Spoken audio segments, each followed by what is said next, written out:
कई दिन हो गए इंडिया और कनाडा के इशू को चलते हुए, और इस पर सभी लोगों ने अपनी अपनी ओपिनियन दे दी है।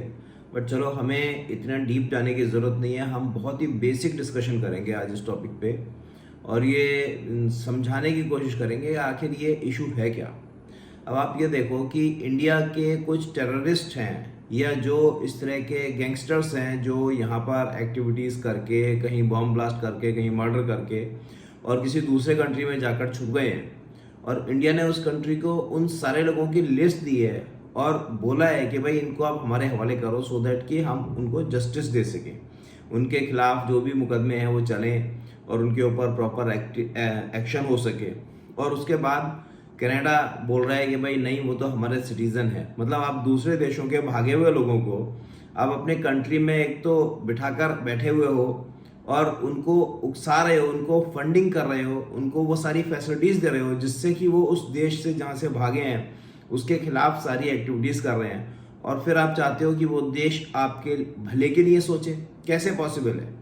इंडिया से जितने भी, चाहे वो हरियाणा हो, पाकिस्तान या फिर वो पंजाब हो, जो लोग यहाँ से जाते हैं वो इसलिए जाते हैं कि भाई कनाडा एक सेफ कंट्री है और वहाँ हमें अपना एक अच्छा फ्यूचर दिखता है। फ्यूचर भी क्यों दिखता है? क्योंकि कनाडा की जो इकोनॉमी है वो अच्छी है और वहाँ पर काफ़ी बड़ा एरिया है जो खाली है, और पंजाब से और हरियाणा से लोग खेतीबाड़ी को बहुत प्रेफर करते हैं। तो उनको लगता है कि भाई वहाँ जाकर एक सेटलमेंट हो सकता है, जल्दी पीआर मिल जाती है, तो वहाँ पर रहा जा सकता है, वहाँ ज़मीनें खरीद कर खेतीबाड़ी भी की जा सकती है। जो बच्चे जाते हैं पढ़ने के लिए वो सोचते हैं कि भाई ठीक है, एक दो सेमेस्टर की फीस का इंतजाम हो जाए तो वहाँ जाकर कोई ना कोई जॉब मिल जाएगी। बट एक्चुअल स्थिति बिल्कुल डिफरेंट है। वो क्या है वो भी मैं आपको बता देता हूँ। मैं अभी एक रिपोर्ट देख रहा था और उसके हिसाब से ये था कि एक यूनिवर्सिटी है जिसकी सिटिंग कैपेसिटी है 400 स्टूडेंट्स की, और उस यूनिवर्सिटी ने 4800 स्टूडेंट्स से फीस ले ली, और जो 4400 स्टूडेंट्स जो थे उनके पास एडमिशन के लिए कोई ऑप्शन ही नहीं था। इस चीज़ को जिस एजेंसी ने ये सारी रिपोर्ट तैयार की, उसने इस टॉपिक पर इंडियन गवर्नमेंट से, इंडिया में, पंजाब में, हरियाणा में जहाँ पर बहुत सारे आईएलटीएस के इंस्टीट्यूट्स हैं उन लोगों से हिडन कैमरे से बात की, कनाडा में कनाडा के एजुकेशन मिनिस्टर से बात की, उन्होंने उस यूनिवर्सिटी के लोगों से बात करने की कोशिश की, बट उन लोगों ने बात करने से मना कर दिया, उनके पास कोई जवाब नहीं था। और अब सुनने में ये आ रहा है कि वो उन सारे बच्चों को सेल कर रहे हैं। आप सरप्राइज हो जाओगे, सेल करने का मतलब क्या है? सेल करने का मतलब ये है कि वो 4400 स्टूडेंट्स जो वहाँ बैठे हैं, जिनके पास एडमिशन है, फीस दे रखे हैं, अब वो जो दूसरी छोटे छोटे शहरों की जो यूनिवर्सिटीज़ हैं जिसमें किसी में 200 सीट है, किसी में 150 सीट है, उनको वो बच्चे सेल हो रहे हैं बाकायदा, उन सारे यूनिवर्सिटी के बच्चों को, और उनसे वो पैसा कमा रहे हैं। अभी उन सारे बच्चों के बारे में सोचो जिनके माँ बाप ने ज़मीनें सेल करके कनाडा बच्चों को ये सोच के भेजा था कि वो वहाँ खुश रहेंगे। और दूसरी बात, जो बच्चे वहाँ जा रहे हैं उनको जॉब नहीं मिल रही है। वो बताते हैं कि भाई एक एक जॉब के लिए 300 एप्लीकेशंस आ रही हैं। तो आप खुद ही समझ सकते हो कि जॉब की क्या सिचुएशन है वहाँ पे, क्योंकि वहाँ कोई इंडस्ट्री तो है नहीं, वहाँ पर सिर्फ वेयर हाउसेज हैं, वहाँ बाहर से सामान आता है और वो डिस्ट्रीब्यूट होता है। तो जो आपके बच्चे वहाँ जाते हैं पढ़ाई करने के लिए, इंजीनियरिंग के लिए या किसी भी कोर्स के लिए, तो आप सोचो वहाँ वो माल ढुलाई करते हैं, गाड़ी से माल निकालना है या माल गाड़ी में डालना है, ये काम उनका मेन है। या फिर किसी रेस्टोरेंट में वो बर्तन धो रहे हैं या सर्विसिंग कर रहे हैं, इस टाइप की जॉब्स हैं। तो आप सोचो हमारे परिवारों के लोग जो इतने वेल एजुकेटेड हैं, वेल टू डू हैं, जो 50-50 लाख रुपए खर्च करके बच्चों को वहाँ पढ़ने के लिए भेज रहे हैं, पीआर के लिए भेज रहे हैं, उनसे वो क्या काम करा रहे हैं? क्या ये जस्टिफाइड है? बट ठीक है, अब जो भी है। तो अब इस मामले पे जो हम बात कर रहे थे कि कनाडा और इंडिया का जो ये सब इशू हुआ है, इसमें बेसिकली क्या है कि ट्रूडो ने ये सोचा था कि इस टॉपिक पर सारे जो 5 कंट्रीज़ हैं उनके, वो उसकी हेल्प करेंगे और उनकी हाँ में हाँ मिलाएंगे, और इससे क्या होगा कि कनाडा को जो कमिंग इलेक्शन है उसमें उनको फ़ायदा हो जाएगा।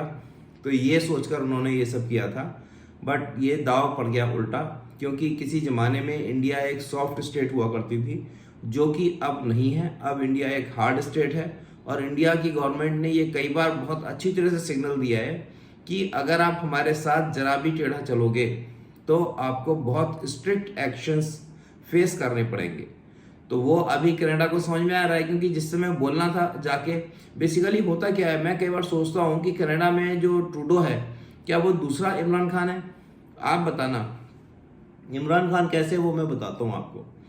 किसी भी स्टेट इन द सेंस किसी भी कंट्री, अगर किसी कंट्री का कोई हेड ऑफ द स्टेट कोई बयान दे देता है किसी भी तरह का, जो कि वो वापस लेने की सिचुएशन में ना हो, जैसे अगर किसी के बारे में कोई बयान देना है और कहीं कोई ऐसी सिचुएशन बन जाए कि हमें वापस लेना है उस बयान को, तो अगर हेड ऑफ द स्टेट ने वो बयान दिया है तो वो बयान वापस नहीं लिया जा सकता। लेकिन अगर किसी जूनियर ने वो बयान दिया है तो हेड ऑफ द स्टेट ये बोल सकता है कि भाई वो उसका अपना नजरिया था, इससे गवर्नमेंट का लेना देना नहीं है, जो कि जनरली होता है।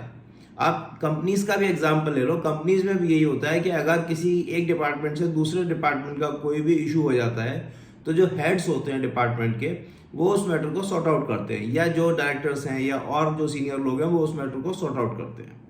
इसी तरह से जैसे इमरान खान ने किया कि वो इंडियन गवर्नमेंट और प्राइम मिनिस्टर मोदी के बारे में और दूसरी चीज़ों को लेकर उसने अनाप शनाप बोला। उसके बाद रिजल्ट क्या हुआ कि उसको वापस तो ले नहीं सकते थे, क्योंकि वो तो हेड ऑफ द स्टेट ने बोला है। सेम सिचुएशन हुई ट्रूडो की। अगर ट्रूडो ने वो गलती ना करके किसी डिपार्टमेंट जो इनकी इन्वेस्टिगेशन एजेंसी थी, अगर वहां से ये किसी भी इस तरह का बयान आया होता, तो शायद इंडियन गवर्नमेंट इतना स्ट्रिक्ट एक्शन नहीं लेती। और हो सकता था कि कल को अगर सीरियसनेस को देखते हुए ट्रूडो को लगता कि भाई इस बयान को वापस लेना है या हमें इस मामले को दबाना है, तो ट्रूडो अपने पॉइंट ऑफ व्यू रख के कि भाई ये बयान जो है अभी डिस्कशन है, अभी कुछ फाइनल नहीं है, या कुछ भी कह के उस बात को रफा दफा किया जा सकता था। बट बेवकूफ़ी की भी इंतहा कि आपने खुद चीफ होते हुए स्टेट के मतलब आप कहना चाहिए कि हेड ऑफ द स्टेट होते हुए आपने इस तरह का बयान दिया, और उसके बाद अब आप फंस गए हो। आप सोचो 40 to 50% स्टूडेंट्स इंडिया से जाते हैं। आपकी सारी यूनिवर्सिटीज़, अगर गवर्नमेंट किसी भी तरह की इस तरह का एक्शन लेती है, जिस तरह से पाकिस्तान की इकोनॉमी को इंडियन गवर्नमेंट ने बिल्कुल डिस्ट्रॉय कर दिया है, अगर इसी तरह से इंडियन गवर्नमेंट आपकी इकोनॉमी के पीछे पड़ती है, तो आपको क्या लगता है क्या होगा?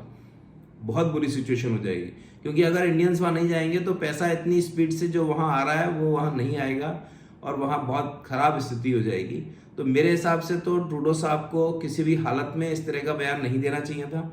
और अभी भी वहाँ को देखते हुए मुझे लगता है कि कनाडा इतना बुरा कंट्री नहीं है, और वहाँ जो खालिस्तानी हैं उनके ऊपर थोड़ा सा स्ट्रिक्ट एक्शन हो कि भाई आप ये सब चीज़ें मत करो, क्योंकि इससे दो कंट्रीज़ की इकोनॉमी पे फ़र्क पड़ता है।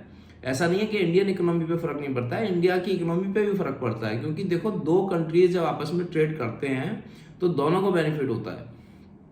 तो इसको देखते हुए मेरे को लगता है कि ठीक है, जिसने भी जो भी एक्शन लिया, अग्रेसिव एक्शन लिया, बट अब खालिस्तानी जो लोग हैं, जो भी एजेंसीज उनको पीछे से बैकिंग दे रही हैं, उस पर एक्शन होना चाहिए।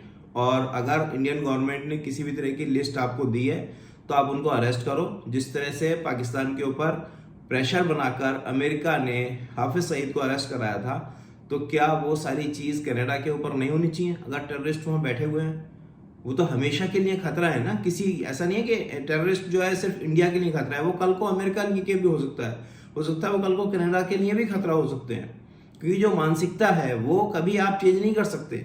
सो उनके ऊपर एक्शन लेना बहुत ज़रूरी है। तो आज के लिए इतना ही, और मेरे को लगता है कि कुछ लेटेस्ट न्यूज़ आने वाली है। आज जब मंडे कनाडा ओपन होगा तो फिर देखते हैं क्या होता है, और इस बारे में कल डिस्कस करेंगे। आपकी क्या ओपिनियन है कमेंट बॉक्स में ज़रूर बताएं, और अगर आपको कंटेंट अच्छा लगे तो आप हमारे चैनल को सब्सक्राइब करें। Thank you, bye bye.